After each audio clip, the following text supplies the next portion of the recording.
I used to be surprised at the number of people who know folks with disabilities. Mental retardation, autism, and a variety of other things are very prevalent in our society. 50 years ago, everybody was put in an institution. Today, they live in the community. Your kids go to school with disabled children. It's a good thing. They become members of the community. And what we find is that people have experiences that already exist, that you don't necessarily need a special skill set to be able to assist here. Why should people support the ARC? Why should they get involved?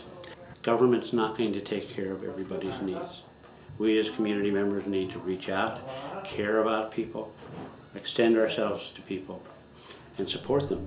And the ARC is a vehicle or a mechanism to be able to do that, and I think that would be the primary reason to support what we do.